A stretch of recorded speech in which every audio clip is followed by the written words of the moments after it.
Fang, kids, we're a couple of spooky annoyed grunt boys, and this is the 138th Simpsons Podcast.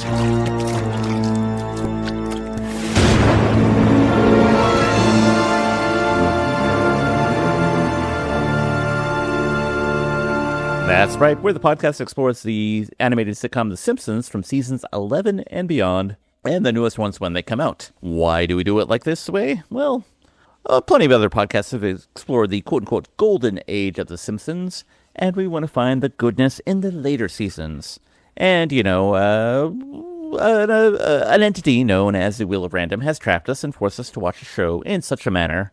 And also, we already talked about season 11, and because it's springtime, we're kind of going back and going through some of our older episodes. And I say all of this as a we, because I am one annoyed grunt boy named Steve, and with me, as always, is the other annoyed grunt boy, Constipated Craig. Hello, Constipated Craig. Are you still backed up? No, this is a Treehouse episode. We're supposed to be the annoyed ghoul boys, and you're supposed to be Scary Steve or something like that. Can I be Sexy Steve? Seductive Steve? Sultry Steve? Salacious Steve? Salacious Steve is good. I like that. All right, cool. Suck me off, Steve. All right, suck me off, Steve, and still Constipated Craig as the annoyed ghoul boys. Right, we're the annoyed ghoul boys, and here we are, just in time for a spooky Halloween season. Well, this is part of the spring cleaning, and as of this record, it's still spring. You know, we're in the month of June, and people think, because, you know, June is all about summer, it's all about dads, it's all about grads, you're out of school, you think it's summer, but please, that's like the 21st of June is when spring is over. Yeah. So we're still spring cleaning, and that's why we're doing this Treehouse of Horror, because this is us redoing our fabled 10 original episodes for this spring and probably into the summer. And, you know, sometimes when you're cleaning the house, you know, you might come across, you know, an old Halloween costume or something from Halloween from the previous year. So it makes sense. It does make sense. And I think we just got to get into it, Steve. We got to listen to our old episode, our 7th episode. Oh, boy. Just to see how we're sounding. Mm-hmm. I'm thinking we're probably a little bit better. And I'm wondering if I think we're having clips already, so hopefully we're not using the same clips, but who knows? I tried to find our old notes for this episode, but I don't know where we put our notes for this episode. Yeah, I looked through my files and I could not find them, so I don't know. Were we like handwriting notes at the time? Maybe. And if so, even if we did find them, I know I couldn't read my own handwriting. Yeah. I know because I remember writing on a notepad, like a little, you know, like a Mead notebook. I wonder where that's at. If I paused here, I probably could find it in my file somewhere. Are you getting paid by the Mead Corporation? Come on, they don't need the money. It's funny that they make honey, wine, and paper products. Yeah, what does Trapper Keeper make? Nothing. They made that one guy who goes to a sex worker who's also a doctor, Trapper John MD. It's barely a joke, but thank you. I do have to say that as we go through this journey of spring cleaning and like discovering our old episodes, I do notice increments, ever so small, but increments nonetheless, of improvement with every episode. And I know that this one was a real rough one for us, me particularly. The note-taking and piecing it together, the 3 segments, was for some reason very difficult. And it's nice to know that I can do it pretty easily now. So yeah, good on me. No dice. I wonder if I threw them away. Probably. I mean, you're like, when do I need this shit ever again? We're going to stop doing this after 10 episodes anyway. That was probably true. We probably thought that, but I think it was just us like, no, I'm not going to quit. You quit first. We're still waiting for that person to quit. Yep, and here we are nearly 400 episodes later. We are that married couple that should be divorced, but they're waiting until the other spouse, like, they have the rights to, like, divorce. So until one of us cheats on another podcast or dies, we're stuck. That's right. Okay, so I can't find the notes, but we do have our episode. Should we start from the beginning? It's a good place to start. Hey, everyone, and welcome to this week's episode of the 103rd Simpsons podcast. I'm half a host, Craig. And I'm the other half host, Steve. Steve, it's Thursday, March 14th, 2019. Happy birthday, Craig. Oh, you remember. Yes, here's a cake. Steve, how have you been this week? I've been sick. As you may hear my voice, I have been ill. I nearly lost my voice. I sounded actually like a few days ago, I sounded like Bob Einstein, may he rest in peace. Like I sounded just like him. Like it was bad. Steve, is it because your parents were anti-vaxxers that you're sick? Could be, but it could be because my parents were born before vaccines were a thing. All right, so we're establishing that you're sick. So that was another reason why this episode, I feel like, for you. Yeah, I might not be in there. I like how we can hear my cocktail, I think at the time, jingling in the background with the ice. We heard the staticky noise from internet sounds. And you're Bob Einstein. We knew he died by this time, and you did an impersonation. Can you do that now? I don't think I'm going to, yeah. No.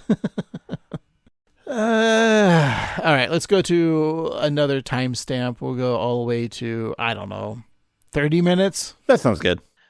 So there's this, but Bart he's getting hungry because they don't have a lot of food in the house. So he busts out his old telescope that he used back when he broke his leg that one summer, and he sees a burger off in the distance.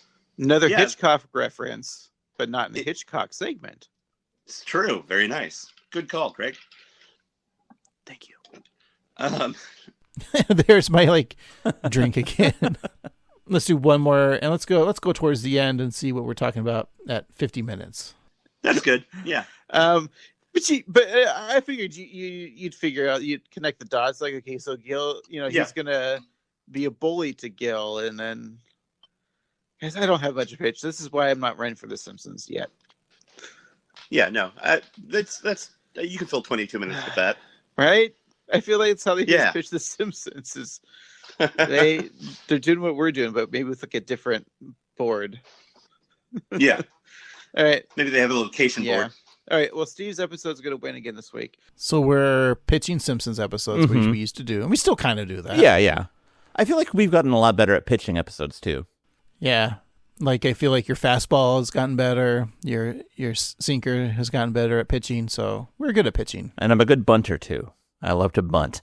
Pitchers don't hit in the major leagues, you dum-dum. Why would they?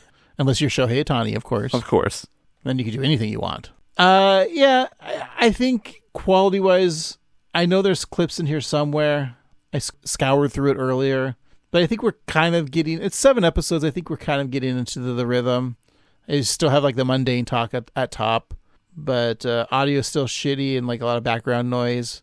But I think we're getting better, though. From where we were 7 episodes ago, I think it's improving. And I think the fact that, we're improving leaps and bounds in only 2 months' time, because we had only been doing this for, 2 months. And we're already a better podcast. And then around episode 50, we plateau and just ride that for the next, until today. You said episode 50 is where you think we plateau? Maybe. We'll see. I don't know if we're going to get to redoing all the first 50, but yeah, I think once we stopped doing tattoos at the end of the podcast and it just became GIFs, I'm going to say that's our plateau point. And not in a bad way, but when you figure something out and you have a structure. When you perfect something, why try harder? What are we supposed to do, Steve? Okay, we've done products and tattoos. What are we going to do? No, I mean... Invent a new Simpsons character? We've done plots. We've never said, okay, here's the new Simpsons kid. This is who he's going to look like or she's going to look like. Here's a new Springfield resident. That's kind of boring, right? Yeah, I mean, that involves a lot of effort without a lot of reward, so... But if you had to, Craig, who would your character be? I think it's going to be a new Flanders. Ooh. And his name will be Oliver. He's cousin Oliver. And he lives with the Flanderses because, one of Ned's relatives dies because they were a adventurer. Mm-hmm. And, so there's a new Flanders kid that's adopted. I think that the Simpsons need a butler. Brett Butler, the comedian? Exactly. Did she die? Or is she still alive? I think she's still with us. Okay. Or wait, was she shot? Because I heard that she was under fire. Oh boy, Steve. No one understands that reference. And if they did, it doesn't make the joke any funnier. It just puts context to it. So, okay. Well, let's just go back to another time, a simpler time, if you will, all the way back to October 18th, 2009. Craig, what was the number one movie in the box office? The number one movie was Where the Wild Things Are. Oh. Do you remember when this came out? Because it's a Spike Jonze, right? He directed this. And how like excited we were. Like that trailer was just like heartbreaking. Like this is going to be so fucking good. Because we grew up with the book. Right. And that trailer, I just remember, what was the music? What band was it? I almost just want to watch the trailer because that trailer was so fucking good. Yeah. And like, you cried at the end of the trailer. Oh, like how fucking good it was. And then the movie's like fine. Like you don't need to watch the movie. Just watch the trailer and you get it. I think it is a very ambitious movie that tries to like capture the kids who it's probably supposed to be for and the adults who grew up with the movie and kind of fails twice on both of them. Right? Yeah. I think it does a good job of like showing people growing and changing and like there's like a stronger message than just the book had, but like I don't think it's effective. Yeah, we just watched the trailer. We're not going to play it on the podcast, but like so much feels in evokes in that trailer. If you haven't watched it, go to YouTube. And I think it's because like Spike Jonze was so good at directing music videos with that song in the background. God, what song was that? I think it might have been like Karen O from the Yeah Yeah Yeahs and the Kids. It was Wake Up by Arcade Fire Steve. Okay, yeah. Yeah, it's like, I don't know the Spike Jonze cuts his own trailers because I feel like he did because he just made like a music video in that trailer. Mm-hmm. So like, that's why I'm saying like if you know the book, again, the book's like 20 pages long, right? Yeah. And like to make like a 2-hour movie based off of like 10, 20 pages, however Wild Things Are it's ambitious. And you're right. I think everything you said about that film was right. This is the longest we've ever talked about a film in the box office. Yeah. It kind of makes me want to go back and rewatch it, even though it's not perfect, but yeah. Right. That movie, it's full of emotion, but it kind of left me feeling a little sad. Oh, why? I mean, I was just so elevated before, but like thinking about the undeniable fact of aging and like losing childhood, it made me a little morose. Well, Steve, I wish you felt up, but you're not because you're listening to the number one Hot Billboard song, Down, by Jay Sean featuring Lil Wayne. Like, Lil Wayne has gotten bigger now. Why can't he just be like Big Wayne? Or just Wayne, you know? Like, why do we have to bring your size into it, Wayne? Just be happy with who you are. What about your personality, Wayne? What about nice Wayne? What about generous Wayne? Yeah, I think your ambition has been so low. Like, you've already succeeded as being like one of the most successful rappers of all time. Like, you have performed so away that it's time for your children to be the next singers. Yes, your success will continue, as will your progeny, which brings us to the number one hot rock and alternative song, You're Gonna Go Far, Kid, by The Offspring. And that kind of determination is what makes this country great, Steve. It's the USA dream. That's right. It is, you hop on board, you take this journey and of this country, and it's always good and never bad. And to be or not to be, that's the question. And I say yes.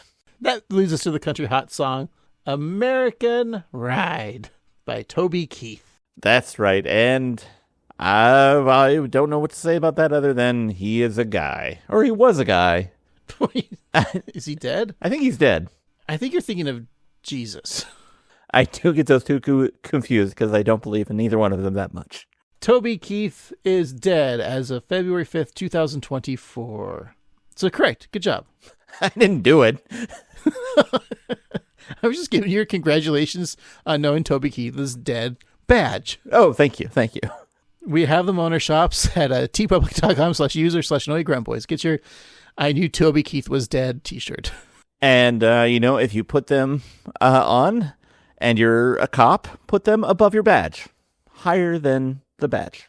Oh, like the little 5-pointed symbol that they have. Exactly. Badge. Yes. Steve, what was the hot dance song of that week? It was Higher Than the Stars by The Pains of Being, Pure of Heart, which is so true. It's not easy to be pure of heart. Or green. No, I mean, yeah, that's why Kermit is always in so much pain. He's pure of heart and green. And that's why there's a hand up my ass. Waka, waka, waka. And now, Marge Simpson as Kermit the Frog. There's a hand up my ass. Sorry, honey. Why was Barney Rubble there from the Flintstones? I'm cheating on Betty with Marge. It's very complex. I mean, Homer and that Flintstones fella, they look similar. Yeah. I mean, Marge has a type. I mean, surely the Simpsons would never copy from the Flintstones? Never. All right. Well, I'm done tomfoolering. All right, let's just get into today's episode, Treehouse of Horror 20.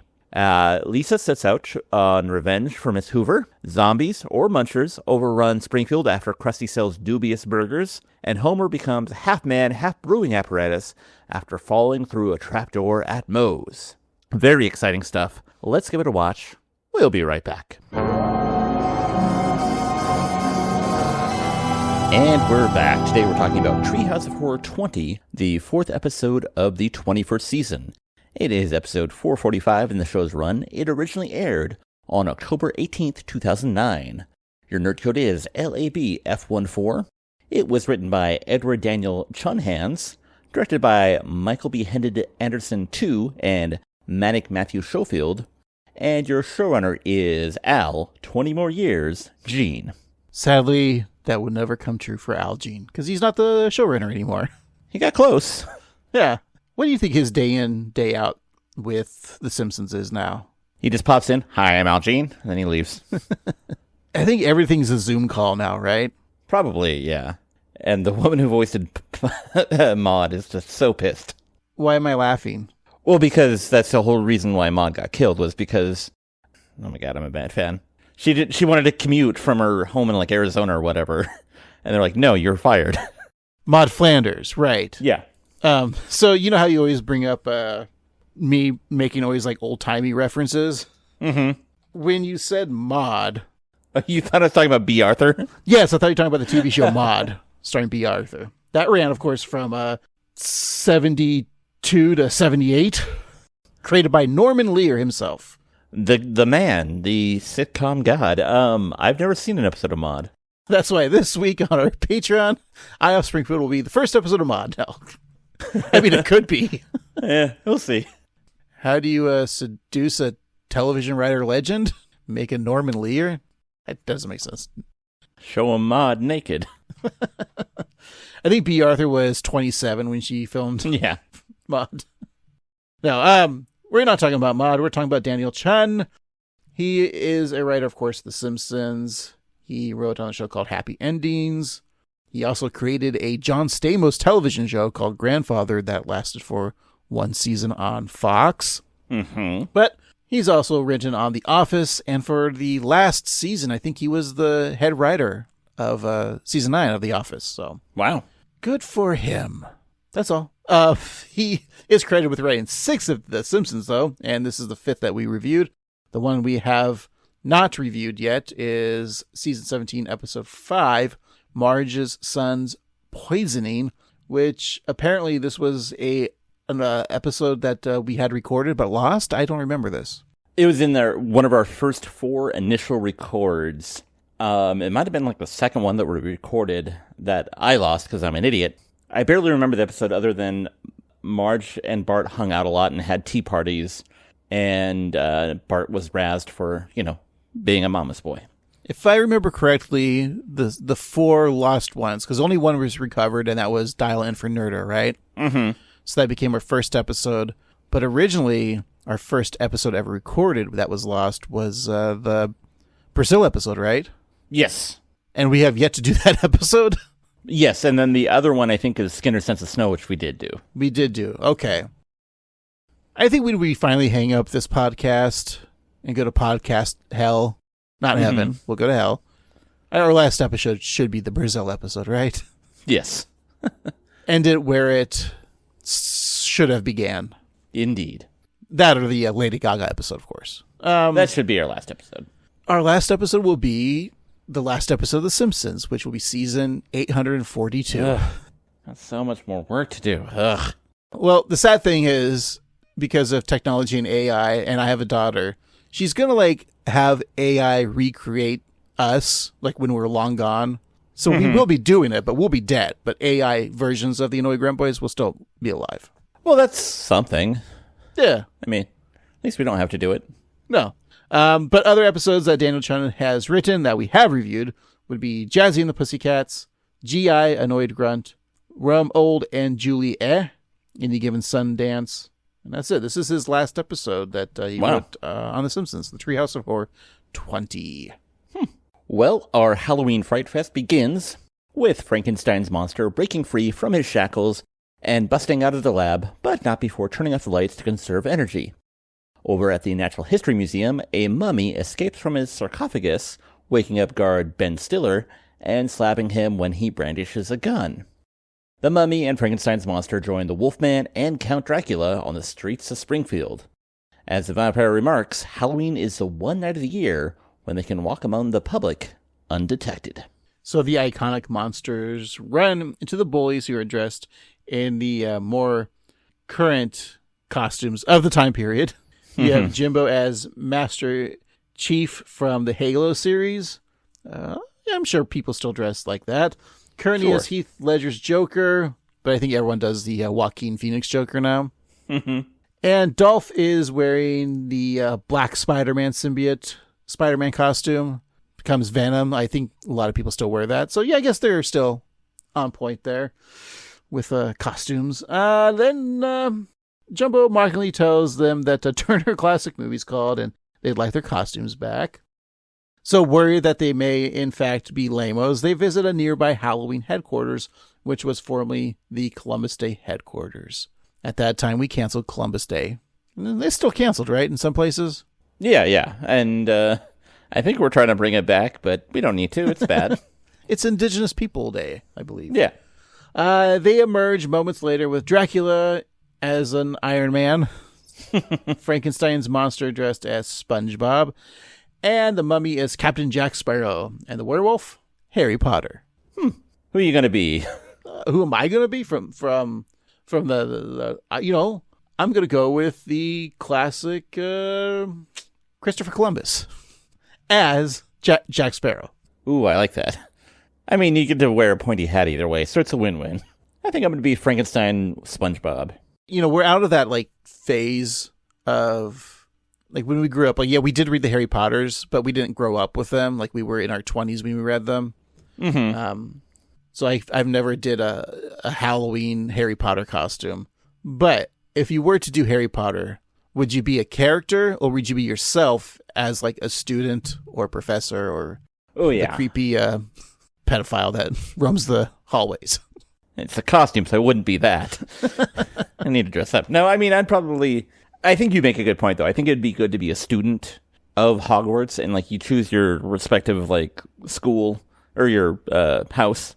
But at our age, would that be weird if we dressed up in student robes? That's true, yeah. I mean, I guess we could be professors. Yeah, then we just wear our own funny professor costumes and I'll be the substitute professor who sits on the chairs backwards. Oh, yeah. I'll wear my wizard cap backwards. And since I'm bald, I'll just wear a wheelchair and I'll be Professor X. So you do a mashup, be Professor X, but with Hogwarts in mind. I like that. And you can be Lupin Vereen. Lupin Vereen, I like this. And then the SpongeBob, that's another thing that demarcates our generation is, if you're an old millennial or a younger millennial, and old millennials don't regard SpongeBob as something they grew up with. Yeah, I watched it a little bit in the early seasons, but I was way too old to be watching it. Well, we're talking about a cartoon now, but I was probably either late teens or a full-ass adult when I started watching it. And I think it's good for what it is, but yeah, I don't have the whole cultural relevance that other people just a few years younger than us do. Yeah. I do bring up like generations a lot on this podcast, and we're actually Zennials. Mm-hmm. Because it's like the Zennials, like that 4 year of like 78 to 84, I think, or not 4 years, but I think it's like, yeah, something like that, like 78 to 84, where we're like too old for SpongeBob, but not old enough for Dukes of Hazzard. Right. Basically, we were promised to be Gen X, and then they took that away from us, and here we are. That's why we're like the laziest of we were promised so much as kids. Mm-hmm. And we got nothing, except for the internet. Yeah, we got the internet, and we grew up through, like we really had the nice porn renaissance. Like, there'd be times where, I had to make sure no one went to the computer room for a couple hours while I was downloading a fake image of Captain Janeway from Star Trek Voyager, just like Comic Book Guy, of course. And then, once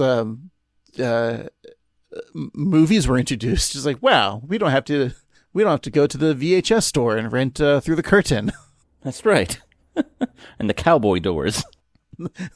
The cowboy, yeah.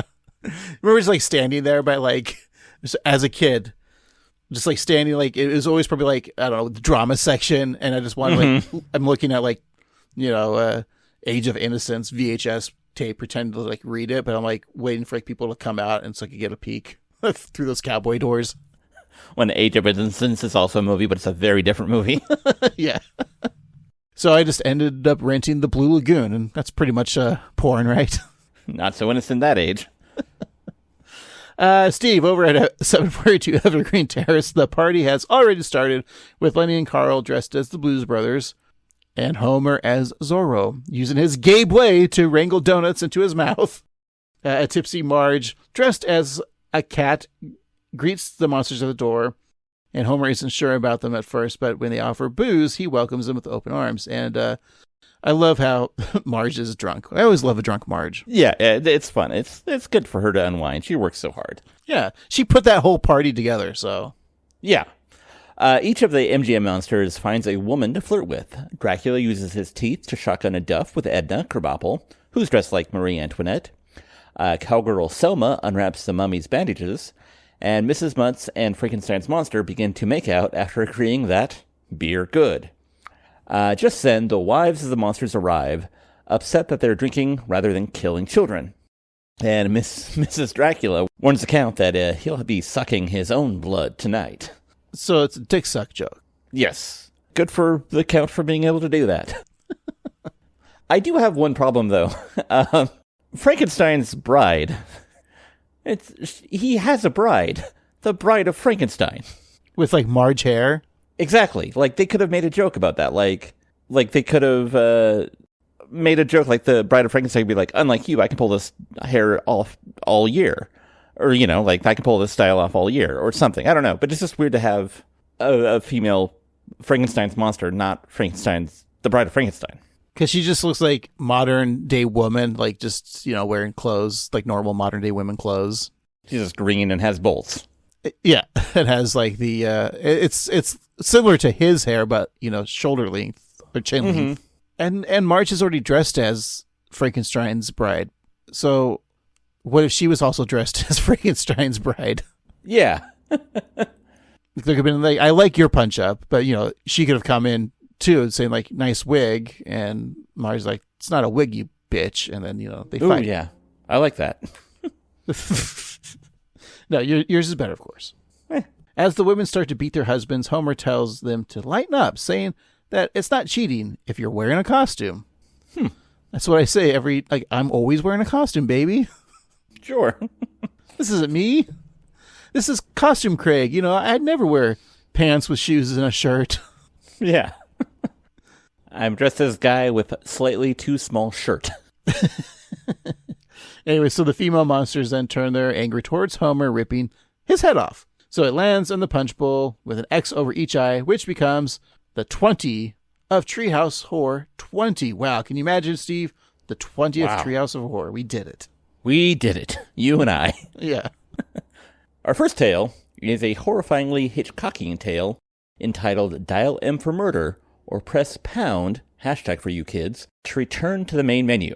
Shown in glorious black and white, the story opens in Mrs. Hoover's second grade class, where she's ready to reveal who she's chosen as representative for the National Reading Roundup. Lisa smugly thinks that she's a shoo-in, but Hoover announces that she's picked Hubert Wong, and the class cheers, but Lisa's not so happy. Hooray for Different Face! Congratulations, Hubert. Or should I congratulate your tutor, Amelia, at the homework factory? Your victory is tainted. Asterisk, asterisk! Lisa, don't take it personally. I barely spent any time on this decision. Asterisk, asterisk, asterisk! Lisa Simpson in detention? My horoscope told me I'd see something interesting today, but I thought that meant the horoscope itself. Stupid Miss Hoover. Yikes. Hubert Wong going to sit. I heard about your run-in with Hoover. Our teacher's the worst. I don't want to talk about it. Listen, you're a smart kid. I bet you like ideas. I do. Well, I just had a whopper. What if you got revenge on Krabappel for me, and I got revenge on Hoover for you? Crisscross! Interesting. With no obvious motive, no one would suspect us. Exactly! Crisscross! Do we have a deal? Thanks, but I'll pass. If I see Crisscross one more time, will that change your mind? Listen, you're a persistent fellow, but Crisscross! I'm in. All right, I know we brought this up in our original broadcast. We have to do it again. But when Ralph says, yay, different face to Hubert Wong, we know we had this whole, like, is this a racist joke conversation? Because Hubert Wong is clearly Asian in descent. Steve, I have a theory that Ralph is saying that because this is the first time Hubert Wong appears on the show. So maybe Ralph is confused because he's never seen him. And usually Lisa's always called first. So it's weird for Ralph that Lisa isn't called. I think that makes a lot of sense. I think Ralph being the, kind of innocent-minded person that he is, he's probably surprised to find Miss Hoover calling somebody else other than Lisa. And yeah, seeing a new face is a different face. So yeah, I think I like your theory. And the writer of this episode is of Asian descent, so he wrote it in. It's just a weird thing. But Ralph also comes from a family that his father is a police officer, and I'm not saying all police officers are racists, but the foundation of it is. I'm just saying. Speaking of stupid jerks, Lisa, kind of a stupid jerk because she's like, oh, that doesn't count because he has a tutor. Like, you can't get smarter if you have a tutor? Like, what an asshole. What do you mean? She said that he cheated and shouldn't be selected for the reading roundup because he had Erica from some tutoring company. Like, if he's improving himself, why is that a bad thing? Yeah, that's not cheating. No, that's just learning. Like, that's what that's just doing what Miss Hoover couldn't do, or his previous teacher, or wherever he moved from. Did you ever have a tutor or tutored someone? I did toot a little bit. No, I helped with reading a little bit.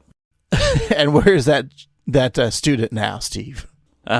They walked straight into a passing train because they couldn't read the railroad sign. So yeah, I'm trying to think. I don't think I ever had like a tutor. I mean, the most that I did was like have to I would stay after class sometimes because like teachers offer like, okay, well, if we're having trouble with math, which was always me, it was always math, that after school the teacher would stay for like a half an hour and help kids with stuff. And so they'd always be like, maybe you should stay after class tonight. And that, would help. But I don't think I ever tutored anyone. And to be fair, like, it was like I was in fourth grade and I was helping like a third grader. It wasn't like I was like a high schooler teaching some like elementary school kid or anything.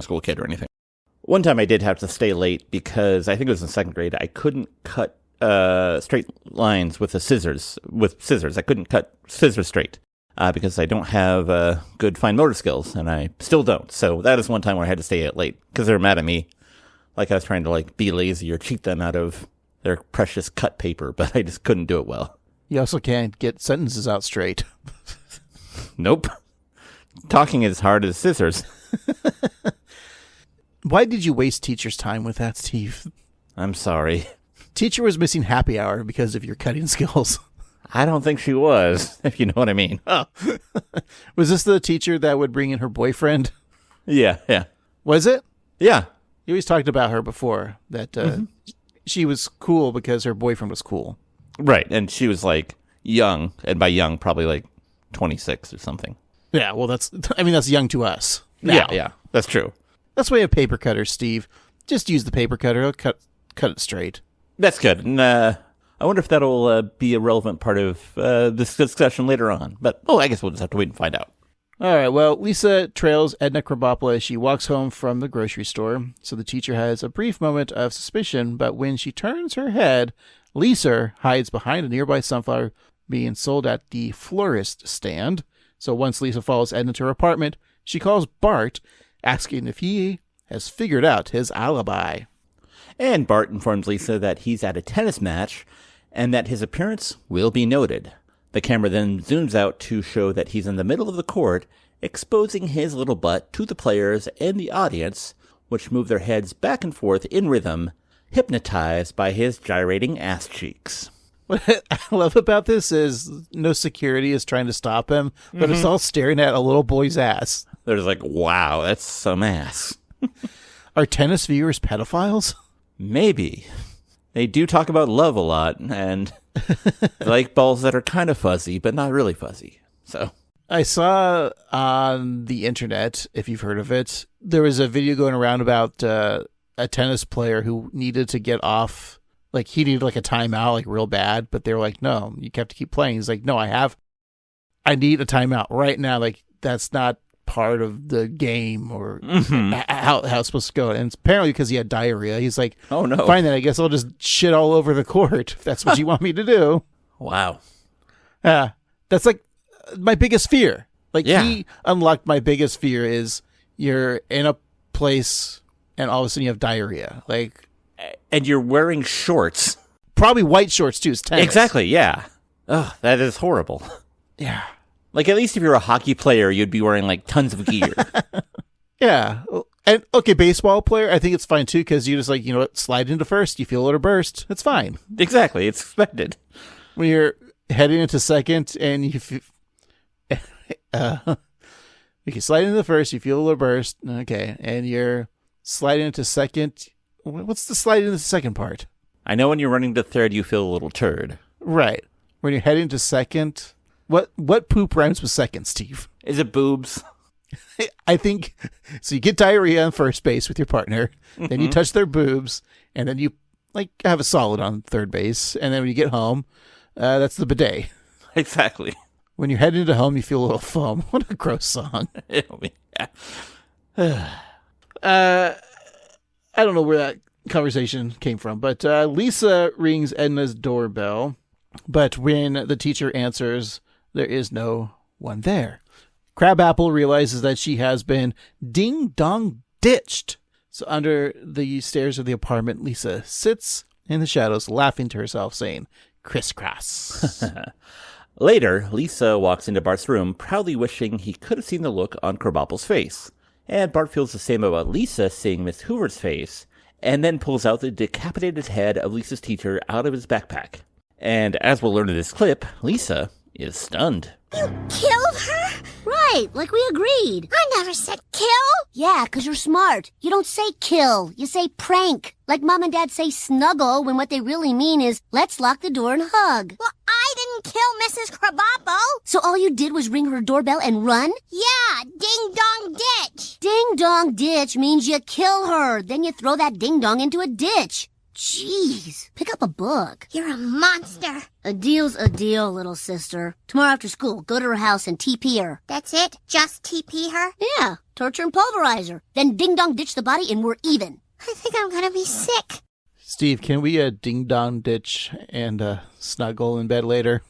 Sure. As long as we ding-dong ditch first. Great camera work. You know, they're doing that famous zoom pull when Lisa's shocked to see the Hoover head. You know, of course, Hitchcockian, but then Spielberg uses it in Jaws, very famous scene. It's very funny that Bart has a framed photo of Krusty next to his bed and then a Krusty poster. I know it's always there, but I'm like, it's just a weird, yeah, that is kind of weird. a framed photo of your hero. I don't think I ever had like a framed photo of like sports people when I was a kid. You know, I had posters, but not like, here's a framed photo of Michael Jordan. I never had a framed photo of like Gizmo or He-Man or Howard the Duck. Well, Steve, it's almost Christmas. Oh. So just look under your stockings. Is that how you do it? Look under your stocking? No, you look in your stocking. Okay. All I see is a pair of sexy legs. But you're right. The art direction in this whole episode and this segment in particular is very good. In reality, too, could you imagine if like this was like a canon thing and Lisa did see Bart decapitate Hoover's head? Like how, like how fucked up would that be? Like on The Simpsons? Yeah, pretty bad. That's what's so cool about Treehouse of Horrors. They could do stuff like this because, you know, it's not canon. Mm-hmm. So tiptoeing through the shadowy hallways of Springfield Elementary, Lisa finds Mrs. Krabappel in the art room using a paper cutter, and we brought that up, to cut up some construction paper. So Edna Zippo falls out of her cardigan, and as she reaches down to get it, her head is, of course, stuck under the blade. She notices Lisa and asks her to hold the blade so, you know, it doesn't slice her neck. So Lisa hesitates, but Edna says that she has complete trust in her. I just remember as a kid, I was afraid of these paper cutters because they are so, like, intense and not safe seeming. I think they make, like, safer ones now, like the ones that have just, like, a little knob and you slice down. Right. Come down like a giant blade. Mm-hmm. But I don't think they work as well. No, I mean, it's an effective tool. I just figure, like, it also works well on fingers or penises. One would assume. Steve, you told me you weren't circumcised. I mean, not until 4th grade and 5th grade and 6th grade. It's because you were you trying to circumcise yourself in 2nd grade with the scissors and it wasn't cutting straight? Yeah, so I was like, I need to go to the source. The paper cutter. That's a little off the top. So as Lisa reluctantly grabs the blade handle, Bart pops in the window, telling Lisa to slice her like a bagel. Edna then stands up, lighter in hand, thanking Lisa, adding that the last thing that she'd want is to be sliced in two like a bagel. Edna uses the slicer to cut off the tip of a cigar, so she lights up and walks away, leaving Lisa to look at Bart, who is still at the window holding up 2 pieces of paper, one that says Chris, and the other one that says Cross. I love it because Edna is a cigarette smoker, but the fact that she's smoking a cigar, I don't know. It's funny when you just love to smoke, you know? Yeah. I mean, you know, back in the day, I did everything. Oh, sure. Like pipes and cigars. It did taste good. You know, pipe and cigars, I would still do a pipe. Yeah, I mean, cigarettes are gaining in popularity again, so. I wouldn't do cigarettes, but cigars and pipes I would do. I'd do a pipe. Yeah. Should we be the Pipe Bros? And Ooh. Let's bring back Cigar Aficionado. Is that still a magazine? Is Arnold Schwarzenegger still on the cover? No, it's Bill Cosby this week. Then who's on the cover of Jell-O Weekly? Jello Biafra from Dead Kennedys. It's weird. Looking to calm her nerves, Lisa splashes some water on her face in the girls' restroom. So Bart walks in saying that he's been waiting for Lisa, and he wants to figure out just how girls pee. We all know they pee out of their boobs. Duh. Exactly. So feeling there must be some other way, Lisa tells her brother that she just couldn't kill his teacher. She offers him homework help, explaining that she won't give him answers, but offers clues to help him find the answers himself. Bart accepts Lisa's terms, warning her that if she doesn't kill Krabappel, Willie will tell everyone that he witnessed Lisa murder Hoover. And Lisa wonders why Willie would do such a thing, and Bart reveals that he also killed Skinner, showing off his head with a knife through it, and Bart once again saying crisscross. Willie joins Bart in saying crisscross, comparing it to his plaid and his kilt. But then Bart points out that the groundskeeper isn't wearing a kilt, and he then runs out of the girls' bathroom where, I don't know, what was he doing in the girls' bathroom, Steve? I don't know, but he's doing it without a kilt. I mean, he is a pervert. We did watch that one special where he was spying on college girls that had Venus Gummy de Miles on their butt cheeks pants. So he is a pervert. We figured it out, Steve. Like all Scottish people. That's right. We say here on the Grant Boys podcast, all Scottish people are perverts. And all Welsh people are Tom Jones. So Lisa admits to both herself and her brother that she's left with no option, so she's going to have to kill Bart. So wielding a knife, Lisa chases Bart out of the bathroom and to the playground where he climbs up the ladder of a slide. The forced perspective of the camera makes it appear that Bart is climbing several stories with Lisa close behind, but we then discover that the slide is of normal, average height. So as the score from North by Northwest plays, Bart leaps from the slide and runs for it, running into Alfred Hitchcock as he exits his bus, so he made his cameo. This causes the Master of Suspense to fall off Mount Rushmore. So meanwhile, Bart enters a world of surreal paranoia, walking through a restaurant that has eyes staring at him from the walls. He then goes through a strange landscape full of oddities, such as a mound that resembles Sideshow Mel's head, Bumblebee Man growing from the side of the Simpsons home, and Mr. Burns' giant head sprouting from a canyon. A Mr. Smothers head popping from Monty's brow like a pesky pimple. Whew. Bart transcends the hallucination and lands in the school's psychologist's office, where he is still chased by Lisa. He leaps out of the window and runs to a very full merry-go-round, looking to hide among the mass of children. But, unfortunately for Bart, the ice cream man arrives, and the other kids run for a frozen treat, leaving him exposed. Lisa slashes at Bart with her knife, and he tells her to go ahead and get it over with. Slice, since they are one in the same. He adds that they are made from the same DNA, causing Lisa to correct him, saying it's pronounced DNA. After calling her brother an idiot, she tells him that they aren't the same and that she could never be a murderer. So to prove her point, Lisa throws her knife into the air. It then lands on Bart's head, killing him.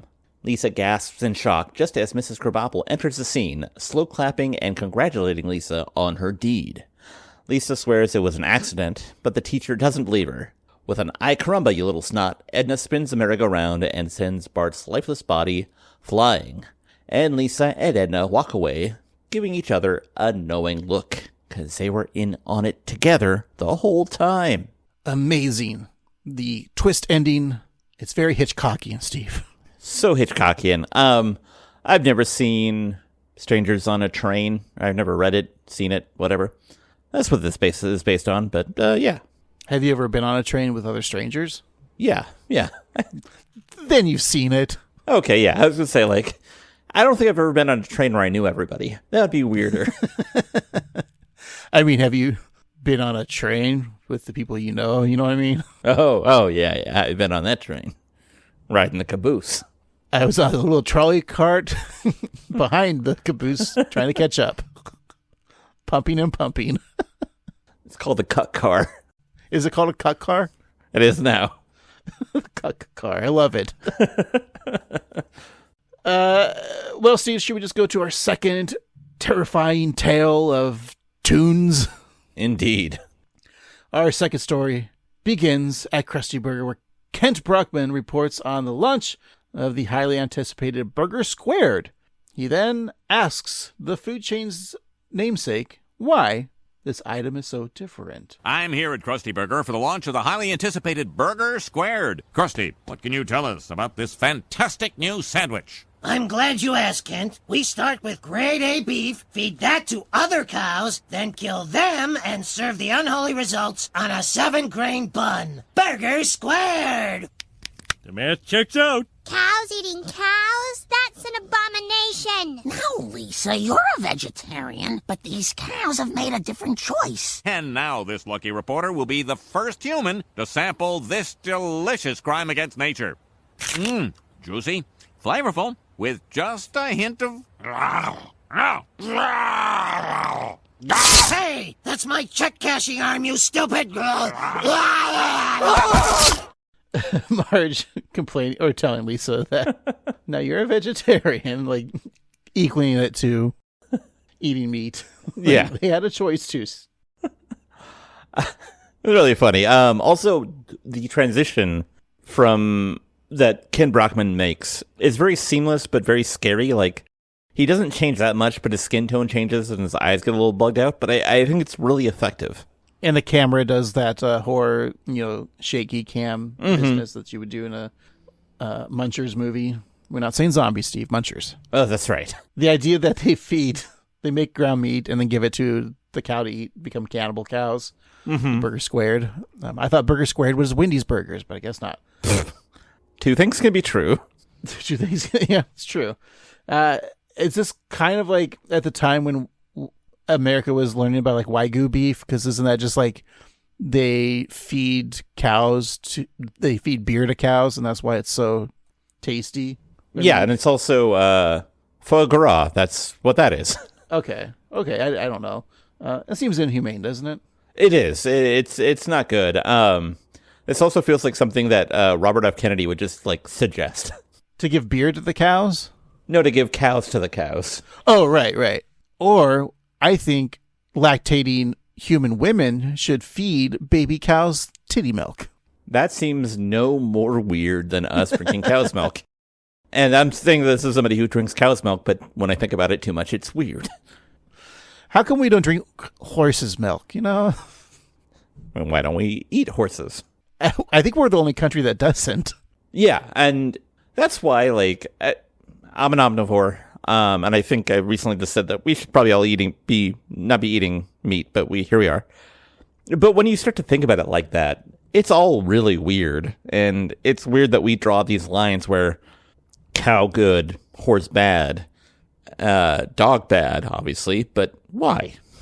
I've also read that if we just stopped all the cows, stopped farming cattle, that if instead of cattle we use goat, and the same amount of goats we did with how we do with cows, the greenhouse effect would go down because they don't produce as much greenhouse gases as a cow does. Yeah. In the process, sense. So we'd all be eating goat. I mean, it's still red meat, and goats are kind of creepy, with their eyes and everything. Mm-hmm. They're different face mammals. They are different face, yes. I mean, we drink goat milk. We have goat cheese. Why can't we have a goat burger? I would eat a goat burger, probably. And look, we love saying goat. Everything's goat, greatest of all time. You say we have goat burgers, the greatest burger of all time. Yeah. Who knows? Maybe that's Burger King's secret, because Burger King's back, baby, the Whopper. What if we're just eating goat meat now? Yeah, or maybe it's the sweetest meat of all, human meat. Oh, you know what? I think we should just stop eating red meat. Defenseless animals. Then we should just eat human meat if we want meat. I will vote for you on that platform, Steve. All right. I like this. Thank you. Love thy neighbor or eat thy neighbor. Just do something with your neighbor. Well, okay, look. We're not going to just eat our neighbors. It'll be instead of capital punishment, we won't execute the criminals. We'll eat the criminals. Can we eat the cops instead? Steve, I don't eat pig. Okay. Do you really want to eat a pedophile though? That's true. I don't want to eat a rapist. That's what I'm thinking. It's if we eat criminals, maybe we'll turn evil. So then I suggest we eat cops, which is worse. I don't feel like abusing my spouse. Yeah, I know. I was going to say, if we eat a cop's wife, it'd be tenderized well. But Jesus. Steve, you went too far. I went too far, not the cops. Okay. All right. Okay, what kind of human is acceptable to eat? How about a Buddhist priest? Not a Judas priest, a Buddhist monk. I don't know, because, they've already found enlightenment, probably, right? As long as they found enlightenment. Right. Sadly to say, I think it has to be those bleeding heart liberals, or the juiciest because they're tears. Mm-hmm. Probably tenderize their meat so well. You don't want a redneck because they're going to be taste like Busch Light and cigarettes. It's true. Although they are smoking them like smokers. You wouldn't want, unless you like smoked meat. So smokers could be an option if you're into that. Yeah. Could have a nice mesquite tinge to it. And vegetarians, it'll be lean meat. So I don't know. There is not a right answer of what human is right to eat. I think we have discovered the new Schrodinger's box. Except for the French. I could eat the French. Oh, all right. Never mind. Let's eat the French. Yeah. They're full of fat and butter. And wine, so they're well braised. Oh, yeah. So Italians, too. Yeah. How about just most, yeah, all right. Italians and French, you're on the table, boys. All right. When you're here, you're family. And I'm eating your family. Let's continue talking about eating people, Steve, okay? All right. So as you saw in the clip, after tasting the sandwich, Kent becomes crazed and bites Krusty, who then bites Squeaky Voice Teen. The screen then goes to static, and the title, Don't Have a Cow, Mankind, is shown. We then jump ahead 28 days later, where Springfield has become a muncher-laden hellscape. See what they did there with the 28 days later? Smart. They love that Sandra Bullock movie. So Lenny, Carl, and Barney, who are infected, carry Mo over their head. He suggests that they wash him before devouring, and despite being brain dead, they thank him for the advice. So from a boarded-up window, Bart witnesses Mo being taken by the Munchers, but Homer feels that the family shouldn't intervene since they don't know what the hideous creatures may be outside of their home. Just then, Abe bangs on the kitchen window, begging to be let in. And Homer wants proof that he isn't a muncher, and Abe responds that he's Homer's father and that he needs help. Homer can't make any sense of such muncher talk, so he shuts the corncob curtains just as Grandpa is ravaged by the horde of hungry munchers. Zombies, Steve. Oh, sorry. Oh, sorry. Munchers. So in his bedroom, Bart complains about being hungry, saying that there is absolutely nothing to eat aside from this lovely bowl of fruit. Well, he doesn't say that, but except for this, and there's a shiny bowl of fruit. It's very funny. So thinking that there must be something yummy outside, he looks through this telescope from Bart of Darkness, I'm assuming, discovering Ralph is eating his own skin, and then the Krusty Burger, where it all began. So zooming in, he sees a nice burger, uneaten, in the restaurant. So he sneaks out to get it. Later, Marge walks by Bart's room to discover that he's consumed a tainted burger. Homer threatens to beat him with a book, but Lisa stops her father, saying that he holds the last book in the world. Though she learns then that the text is actually an autobiography of Arsenio Hall, so she tells Homer to go ahead with his abuse. But Bart swears he's fine. Wait! The burger didn't change me! I'm not a muncher! Oh my God. If Bart could eat the burger and survive, then maybe he can yield the key to an anti-muncher vaccine. Then we must keep this boy safe from harm. Better call Dr. Hibbert. Well, I suppose Bart could be immune. A genetic chosen one, if you will. If so, secrets locked within his blood could be the key to saving humanity. You must get him immediately to the safe zone just outside of town. If you see my wife, tell her I love her. You mean tell her I love her, or I meaning you? I'll just high-five her. So before we went to the clip, why is the only book left on Arsenio Hall book? Not the joke, but what happened to the books, dude? That's a really good question. It's only been a month.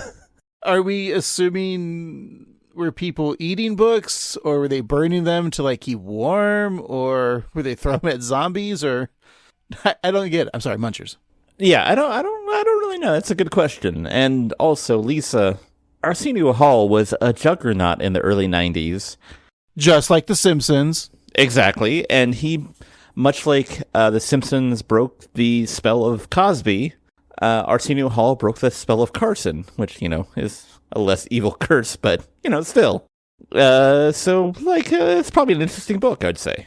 Sure. But in the clip, Steve, we have to discuss that right now. Indeed. I do love how calm Hibbert is on the phone with him while he's fighting off the zombies, but eventually will be eaten by the munchers. I keep forgetting to say munchers, not zombies. This is do you think that video games saw this and be like, yes, let's make The Last of Us? Because that's what The Last of Us is, basically. I love it on TV shows, especially Walking Dead. They never utter the line zombie because zombies don't exist, apparently, in pop culture in the Walking Dead universe. It is confusing. You can just say zombies. It's okay. Are you going to offend them? You can't say the Z word. Where did the zombie originate from? Was it what's his name that did the Night of the Living Dead? Romero? I mean, we also use the term zombie. I I don't think it would be him. Pretty sure it was the Cranberries. So it originated in the 17th and 18th century Haitian folklore. Okay, yeah, that makes sense. Zombie, a Creole word zombie, Z-O-N-B-I, zombie, which traces back to Central Africa and Nzambi, meaning spirit of the dead person. All right, yeah, okay. There was a 1932 film called White Zombie, which introduced reanimated Haitian voodoo corpses to American audiences, and is probably pretty problematic, I would assume. So the modern term of the post-apocalyptic zombie was from George A. Romero's Night of the Living Dead, but they never use the word zombie. Mm-hmm. They refer to them as ghouls, but he established the modern zombie in pop culture of like the rules. Right. I especially think the slow walking, which is something they really like to play with now. Yeah, because isn't World War Z like they're fast zombies? Mm-hmm. Yeah. All right, well, there's your lesson in zombie lore. Yes. So as they sneak to the car to make their big escape, Homer whispers to Bart, telling him not to make any noise. So when he steps outside, however, Homer shouts how good the breeze feels. This draws the attention of several munchers who burst through the door of 742 Evergreen Terrace, and Homer tells his family to head to the panic room. But Marge informs him they don't have a panic room, so he says, to the panic room store.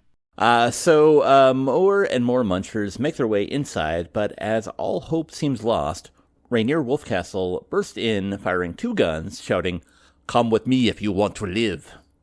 And as he's eaten by several munchers, Homer remarks that he's yet another politician who can't keep his promises. So the Simpsons' attention is then drawn to Apu, who offers a path to safety.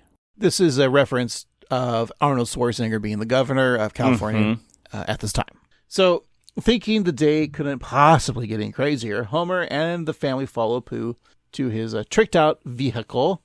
So he backs the vehicle out, running over several of the infected, including Hans the Mole Man, whose head is popped like a zit, setting his brain, eyes, and teeth, and form a face. Very cute.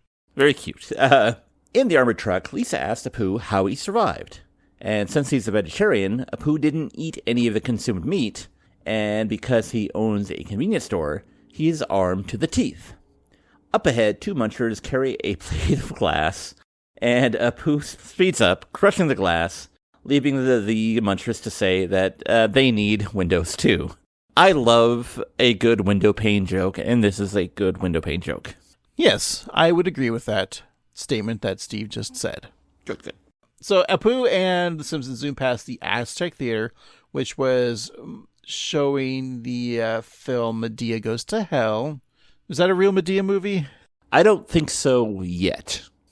So, avoiding the muncher versions of Springfield citizens, Helen Lovejoy leaps on the hood of the car, eager to pick at Bart's brains. Then Apu hands the shotgun to Marge, instructing her to shoot Helen. But Marge objects, saying that Miss Lovejoy is Lisa's godmother. Apu responds that Marge can apologize in hell. And she's like, oh, yeah, I guess you're right. So she fires away, killing the preacher's wife. Woo! So, seeing a massive pile of crash cars, Apu uses his truck's boosters to speed up a ramp and into the air. He then lands on that heap of cars, as several infected climb up towards him. Knowing that Bart must make it to the safe zone, for the sake of mankind, Apu volunteers to get out and push. Apu rushes to the back of the truck, and Marge floors it, leaving Apu in the dust. She comments how noble of him it was to sacrifice his life for the Simpsons, and he shouts for them to stop just before he is being munched on. Oof. Simpsons did him dirty. So the family makes it 20 miles outside of Shelbyville when they run out of gas. Continuing their journey on foot, Marge worries that the safe zone is nowhere to be found. Bart then hops on Lisa's shoulders, saying that she is the lucky one selected to carry him, the chosen him. She responds to this honor by repeatedly causing Bart to smash his head on a tree branch. As Bart demands that Lisa stops hurting his chosen little noggin, Homer sees the corpse of Mr. Burns, splayed out of a nearby car. Homer asks his boss who the unproductive worker is now. He then does the got your nose bit, literally snapping off Monty's sniffer. So as Homer laughs, Monty bites his hand, and Homer kicks Burns and then joins the family, who is unaware that he is infected. Homie, where have you you been? Dad, are you becoming a muncher? I think the better brains is, are you brains of brains? Where do you want it, the mouth or the eyes? Ooh, mouth. Eyes it is. No! When we get you to the safe zone, we can cure your father. Safe zone? You really think there's a safe zone? Well, you're right. It's right over there. Let us in! Let us in. We have the chosen one. Welcome, son. To survive, all we must do is eat your flesh. Hold it right there, Bub. What kind of civilized people eat the body and blood of their savior? There must be another way. Yeah, the Jesus joke of Marge. Mm-hmm. Blood of the body of the Lord and Savior. That's a great bit. What's his noodle? Lovejoy grabbing his thing. Collar. I also like Bazooka Joe over there.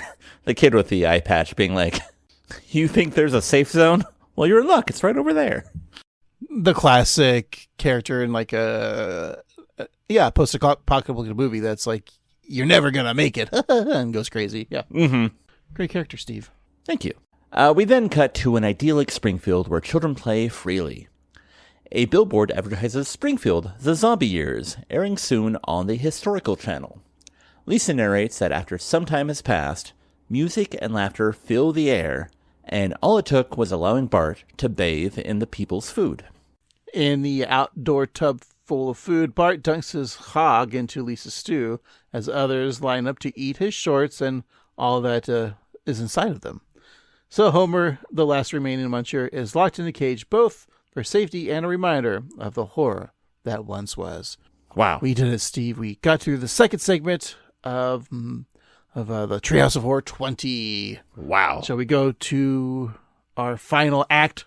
Yes, and our last fantastic fable of fright is called There's No Business Like Mo Business. And fittingly, it begins at Mo's Tavern. Curtains open up to reveal the bar as a stage set, with a spotlight on Marge and Homer, and them passionately kissing at a booth. And from the bar, Mo watches and then breaks out into song.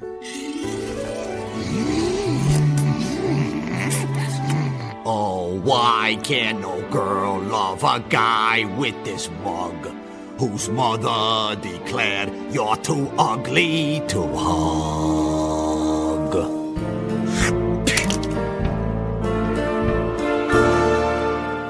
How's about pouring me a beer, ugly? How about some of my new microbrew? Must be another mouse in a pipe. Let's see if this cobra solves it. Nothing. Just once I wish Cupid would draw back his bow and shoot me a cutie whose standards are low. Woohoo! An unattended tap. Like taking beer from a baby. I'm unlucky in love. I'm unlucky in luck.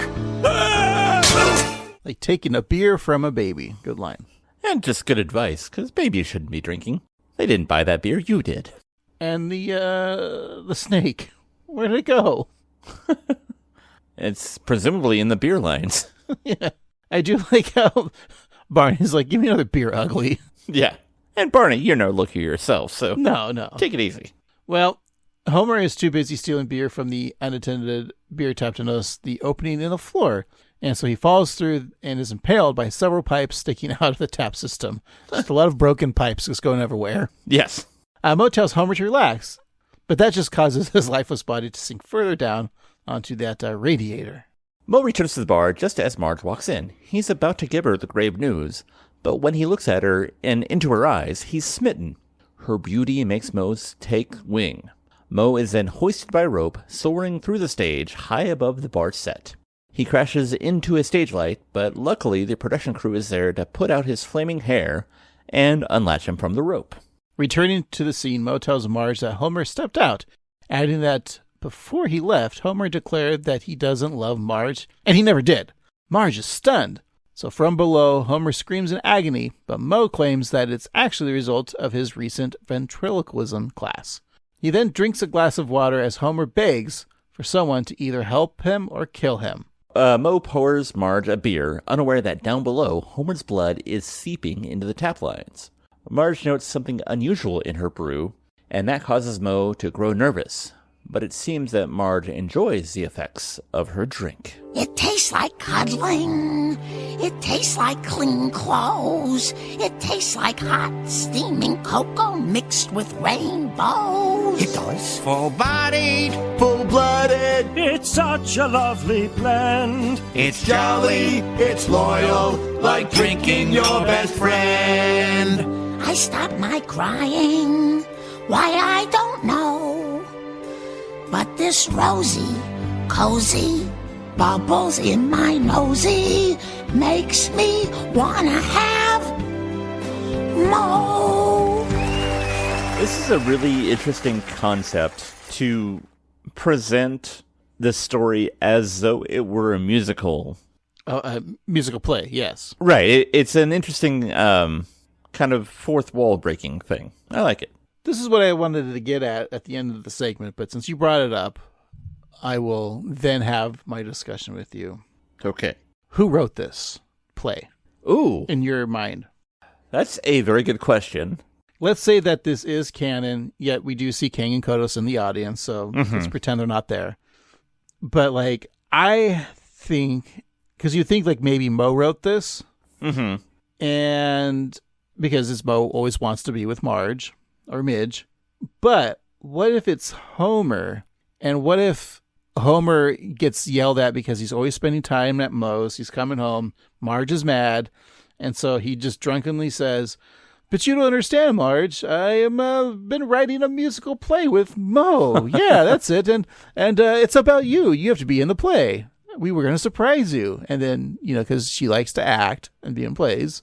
And it is Mo. Or it is Homer that wrote this play. Because if you think about some of the things that happens, like, we haven't got there yet, but when the letter that he writes, that Mo writes about, like, the kids, like, Linda and stuff like that, Homer would forget the name of his kids. It's not, and so Mo is just reading the script that Homer wrote. I'm going to offer you a third option about who wrote this play. Sam the Barfly. All right. He's not in the play, though. Well, because he's the writer, right? Right. Is Neil Simon in all of his plays? No. I think that Sam the Barfly, now he's the one who wears the hat, who's not dead, as of this record, hopefully.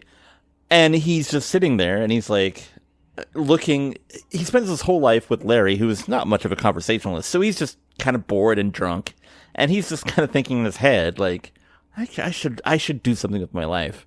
I should write a play. I should write that play that I've been working on. And so he just starts writing on bar napkins at Moe's, and he sees, like, Mo lust after Homer's wife, and Homer being too busy to, like, not spend time with Marge, and thinking, like, maybe he's even gay. I don't know. But he obviously is inspired by Sweeney Todd, because that's what this parody is.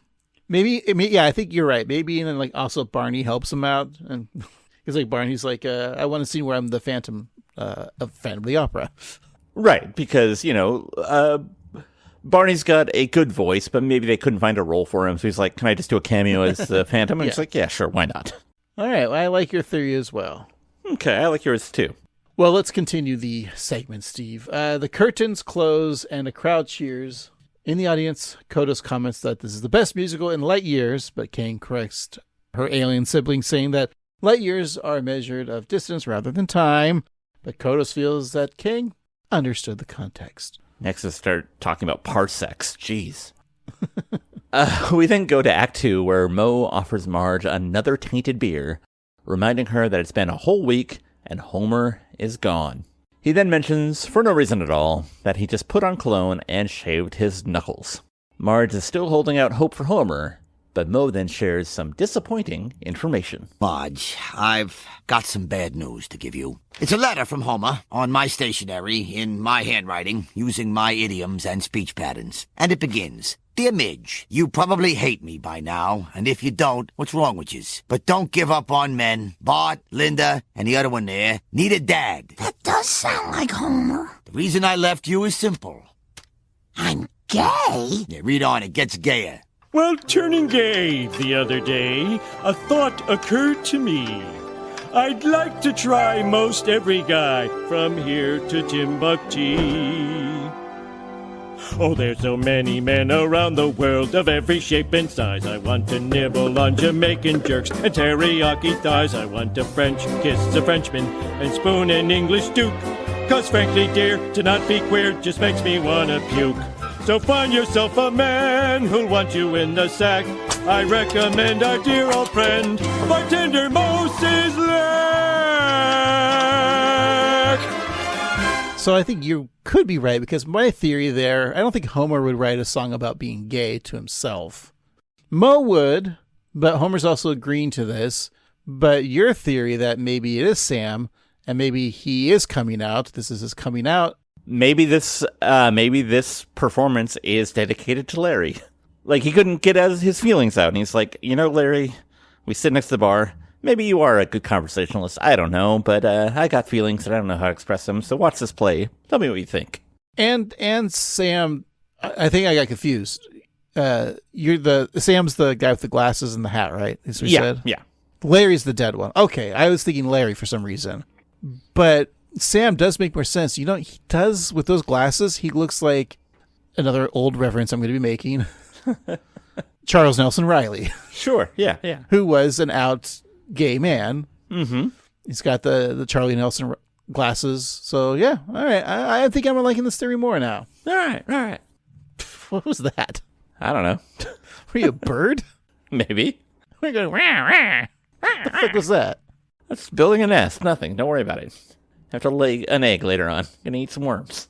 So Mo pours Marge another one of his Cosby-approved drinks, but notices a key ingredient missing. So he steps downstairs to find Homer in the middle of a costume change, meaning he'll have to just ad-lib for a moment or two. It's another very funny, fourth wall breaking segment. Yep. So after a mediocre Irish joke confusing the phrase, "oh really," with the last name O'Reilly, Mo goes to Homer for more hemoglobin to get disrobin. While Homer is sucked dry of blood, a cell phone rings in the audience. Agnes Skinner answers her phone, saying that she can't talk since she's watching a play. She's then stunned to learn the person is asking for a radiator, whether it be new or rebuilt. Marge takes a swig of the suspicious beer and is once again amazed by how uncreepy she finds Mo. The barkeep is ready to share his feelings for Marge, but she sheds a single tear, which drips through the floor onto Homer's head, awaking him from his demise. Marge, I loves yous. Will yous be mines? I guess it is time to move on.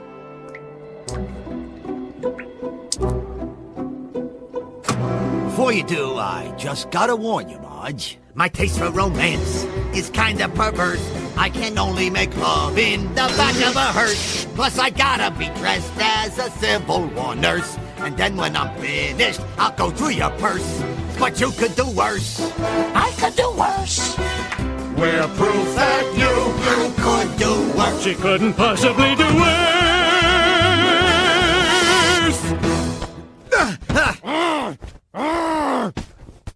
Homer?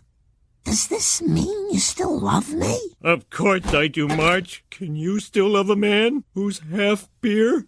I always have. To love. I do love the fake Mo doll being thrown out. Oh, yeah, that's great. Also, Homer, pumps his arm to pour more blood beer. Do you think it's more gross that Marge is drinking his blood beer or that he's drinking his own blood beer? I don't know. Well, you don't drink anymore, and I'm thinking, if that were me, I would drink my own supply of beer, not the other stuff that I make. Right. Well, the chorus sings us out, hoping that we enjoy Treehouse of Horror 20 as Kodos shushes Kang, who is fast asleep, and that is Treehouse of Horror 20. Unless you have anything else to say, Craig, let's take a break and think about what we just saw. I will save my comments for our outro, if you may mind. I may mind, but I don't mind. We'll be right back.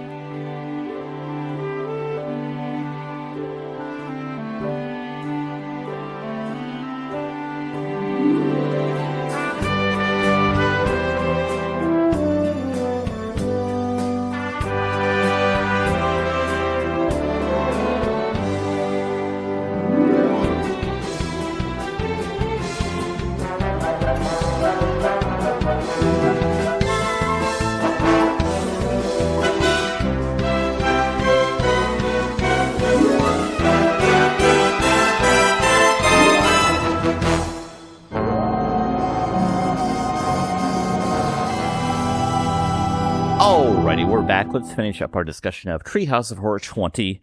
We'll talk about what we thought about the episodes, our favorite segments, the things that made us laugh, and what we're watching next week. But before we do all of that, we here at the 138 Simpsons podcast like to give some gifts to our co-host from the episode that we think they might enjoy. And this week is no different. So, Craig, I've got some things from the first segment. Dial M for murder or press pound to return to the menu. I got you a very sharp paper slicer, so you can slice off all the paper or teacher's heads that you want, as well as a cigar, so you can enjoy. And then I also got you a subscription to Confirmed Bachelor magazine. From the second segment, I got you Arsenio Hall's autobiography, and an eye patch, a toilet lid, and an egg beater, so you can be a crazy post-apocalyptic guy. And then from the last segment, I got you some of Homer's blood beer. And then, to remind you of what it tastes like, I got you what Marge said that it tastes like. So I got you some clean clothes and some hot cocoa mixed with rainbows. Yum, yum. Yes, yes. Well, Steve, I appreciate all the gifts and will proudly use them or display them as suggested by the Surgeon Generals. Thank you. Steve, I did get you gifts from each segment as well, but I also got you stuff from the opening segment. Oh. And one is the decapitated of head Homer head. That has the X's and the I's for the 20. So very nice. Homer's decapitated head. Speaking of giving head to Steve, here is also the decapitated head of Miss Hoover. So now you got two decapitated heads. Nice. And make him make out. I hope Marge doesn't see. But also, I got you another gift from that segment. Here's Willie's kilt I stole from him. Oh. And here is Bart with a knife in his head. So now he's dead. So you could probably decapitate that head too if you want. Or you could cut the head off and then put each head on Bart's body. You have Bart's body. You do whatever you want with Bart's body. That's the dream. Then let's go to the second segment. I think it's obvious to give you a burger, but I'm not going to. I don't want you to be a muncher. Good. Because I don't want to be a muncher. So there's plenty of probably decapitated heads all around Springfield. So you can just have all of them that are decapitated. I'm sure Apu's head's off. Reverend Lovejoy's wife, Helen, you could have her body. Just have a lot of dead things in your house for me. Thank you.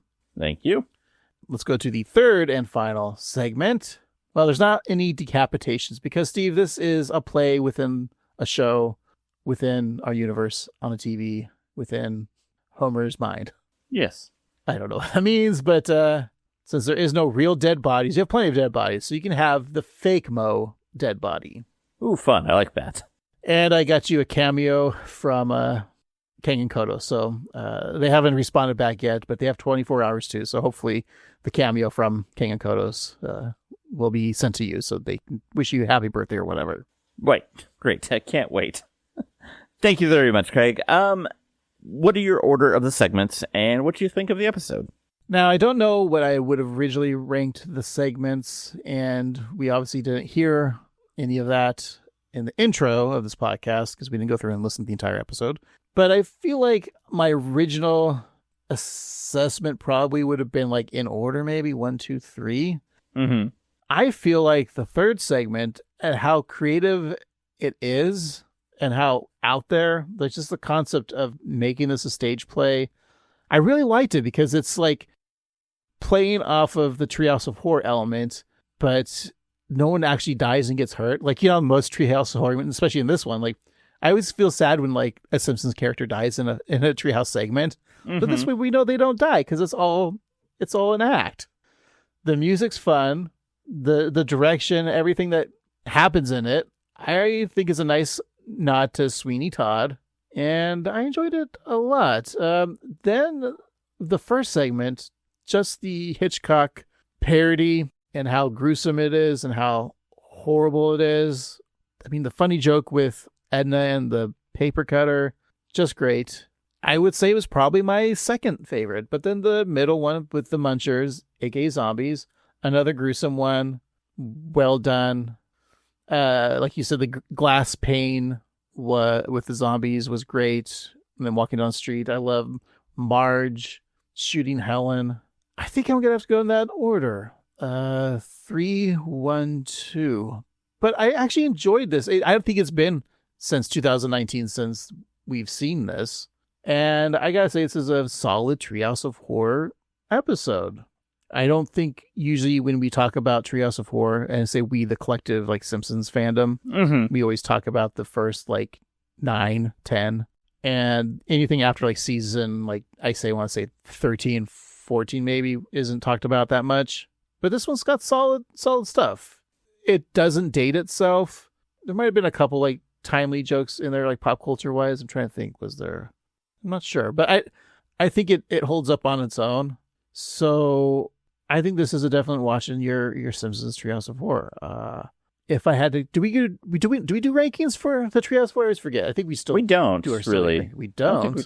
We could. Well, our fans would know, but we rank the segments. But do we rank the Treehouse of Horror in general? I think we usually do with like out of how many Treehouse of Horrors they've been at that point. Like we actually do the number. Oh yeah. Has it been a while since we've done a Treehouse? Jeez, I feel like it has been, but I can't remember the rules. The most recent one, yeah, I don't remember the rules either. We're like, whose line is it anyways? Well, the rules matter, but the rules are simple, but the points don't matter. So the rules are made up, and the points don't matter. That's what I meant to say. So I'll give this an Aisha Tyler out of a Drew Carey. Fair enough. That's a good score. Steve, what did you think of this episode? Yeah, I think that this is a very ambitious episode. I mentioned that the art direction in this episode is really good. I love all the Hitchcock references in the first segment. I love that it's in black and white. It's a fun choice that I think works really well. When people turn into munchers, I think the look of them is really effective. And seeing all the different Springfield citizens as munchers is a lot of fun. In the second segment, and I think the third segment is just really creative because, yeah, it could have easily just been Sweeney Todd, but they decided to make it go an extra level and have it be a presentation of Sweeney Todd as though we were at Moe's. And I like that, we see Homer, changing a wardrobe, and we have act breaks, and we have, I don't know, I think it works really well. And also I think it's a bold move because so often Treehouse of Horrors are, especially the later ones, post, season 10, are more current references. And sure, the middle segment is kind of a take on Children of Men or 28 Days Later more specifically. But the first two, you have a Hitchcock, and then you have Sweeney Todd, which are very old, even in 2009. And so I think that's a lot of fun. And I think this is a really good Treehouse of Horror. I think that it is unique in its way it presents itself, and I think it's a watch. And if I had to rank them, I'm very similar to you. I think I like the Hitchcock one the most, and I feel like the first time around I probably didn't appreciate it as much, but watching it this time, I love when Bart goes into like the surreal world. I think that's just very creative. I love the forced camera angles and just making it truly gruesome while still being in black and white really works well. And I think my number 2 is the Sweeney Todd, again, just because the way that it's presented is so fun. And I think the Don't Have a Cow Mankind is probably the least favorite, but that's not to say that I don't enjoy it, because Hibbert being so chill about nearly being eaten. I love like Apu kind of being the hero with his tricked out truck, and just the novelty of like the Krusty Burger and that idea. So yeah, this is a watch. If I had to give this a ranking, I'm going to give this a Greg Proops out of a Ryan Stiles. Makes perfect sense to me. You got it. It's definitely added to the list of Treehouse of Horror rewatch, which I always say every year I'm going to try to watch one episode a day in the month of October. Now you got to go back to the last week of September to start, which is fine because Halloween, I think, if this record, Halloween stuff should be in the stores. We're in June of 2006, by the way. Right. 2026. Right. So Halloween stuff should be showing up probably tomorrow in our local stores. Yeah, they're moving the back-to-school stuff out now. They're getting rid of that. And yeah, we'll start seeing Halloween candy anytime now. I'm just ready for pumpkin spice bitch, That's me, yeah. Pumpkin spice bitch. PSLB. Pumpkin spice latte bitch. Yeah. But I'm glad that we finally rewatched this one, and we have a better recording and a better discussion, and probably better dick jokes in this one than the original broadcast of our podcast. I certainly hope so. I like to see that our dicks and our dick jokes have gotten better throughout the years. But next week is another way to find out, because we'll have another episode to watch and new dick jokes to make. So let's find out which episode we're watching, and to do that, we'll need our good friend, the Wheel of Random. So let's give it a spin to see which season we are in. Ba-doop.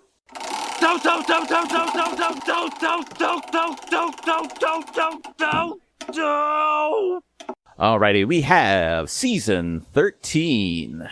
Whoa. You sound disappointed. Oh. I said, whoa, cool. Oh, it's like, I think you said, oh. Oh, whoa, radical, dude. Tubular. Alright, let's give it another spin to see which episode we're watching. Ba-doop.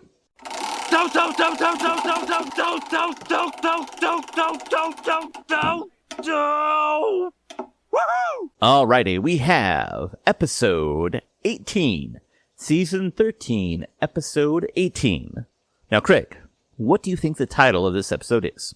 Well, they parodied a Hitchcock film, well, multiple couple. They did like a North by Northwest, a little bit of obviously Dial In for Murder, Strangers on a Train. Is that one they did as well?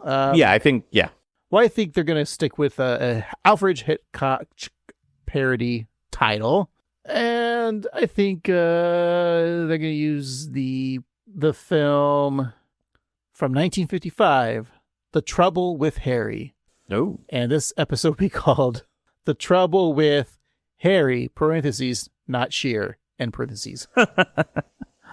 I like it. I would like to watch that episode. It'd be very meta, very fun, but sadly, no. The title of the episode is I Am Furious, Yellow. What do you think that's about? I'm sorry, you're furious, and I know you're yellow. A real Coldplay. And I'm the lady that you're hugging at the concert. Remember that reference? Oh boy, so awkward. I Am Furious, Yellow. Okay, I think Lisa, it's about Lisa, and they're in art class, or doing art that day, and Sherry O'Terry. Oh, no, they're not in her class. It doesn't matter. Let's just say Janie. Janie's in her class, right? Mm-hmm. Janie decides to pull a prank on Lisa, and she dumps an entire bucket of yellow paint on Lisa. Oh. And the visual joke is it just looks the same because they're all yellow skinned. Right. So she's mad and decides that her and Janie aren't friends anymore. And this is why we don't see them hanging out, Steve. This is the origin of the end friendship of Janie and Lisa. Wow, sounds fascinating. Yeah, so to get back at Janie, she decides to take yellow paint and make her drink it. Like she switches her milk with yellow paint. Mm-hmm. But that paint, because of Springfield is cheap, is lead paint. And Janie gets lead poisoning. And she poops so much that her anus is pooped out. And her intestines come out. And Janie essentially, she doesn't die, but she has to be like in the hospital on a poop bag for the rest of her life. Oh, no. And Bart thinks this is funny because Lisa pulled a prank. But Lisa's going to go to jail and get murdered, like the death sentence, because of Springfield. But Bart decides to take the hit and say it was him that did it.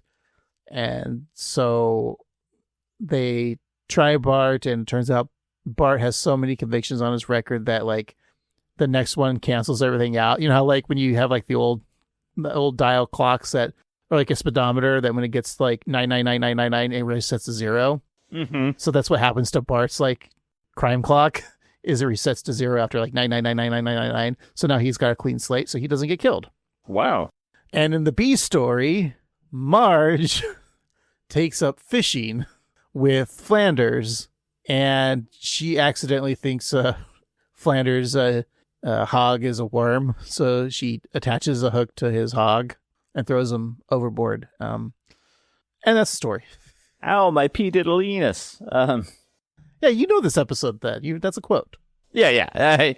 I love that episode, but sadly, that's not the one we're watching next week because in I Am Furious Yellow, Bart is inspired by one of the school's motivational speakers to become a cartoonist, in which he creates a popular comic and later internet series titled Angry Dad, which is based on Homer's anger problems. Homer becomes the town's laughingstock and plans to give up anger completely. So this is the first Angry Dad, right? Yes. I don't think we've done any, because there's been sequels to Angry Dad, like the concept, right?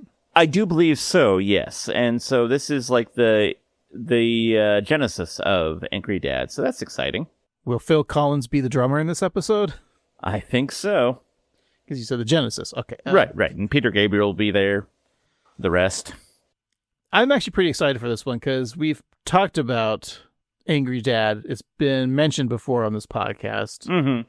But the fact that we get to actually see the origin, talk about it, I mean, we know about it, but to finally get to this episode, I think is exciting, like I said. So, yeah, how about you?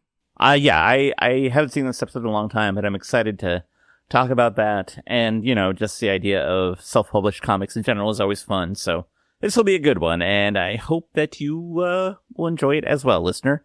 And thank you so much for listening. And hey, if you want, go to our Patreon, user/AnnoyedGruntBoys. Sign up to be a Patreon. It's just $5 a month, and you get a bonus episode every week. We talk about all kinds of cool things. We might talk about a classic episode of The Simpsons. We might talk about a movie, like the movie Oscar from 1991, starring Sylvester Stallone. We might talk about another TV show. Or we might just do the best show. Not the best show with Tom Sharpling, but the best show that we can make, the Annoyed Grunt Boys show, where we talk about whatever the hell we want. So check it out. Just $5 a month. New episode every week, and it's great.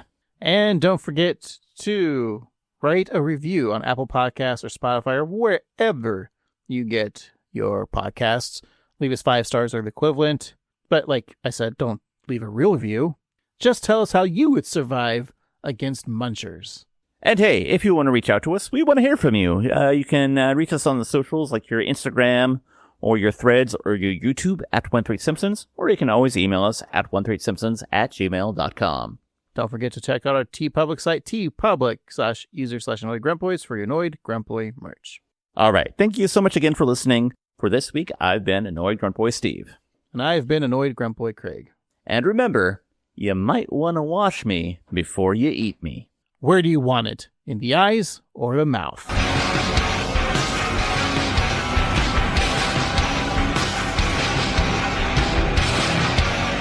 What kind of civilized people eat the body and blood of their savior?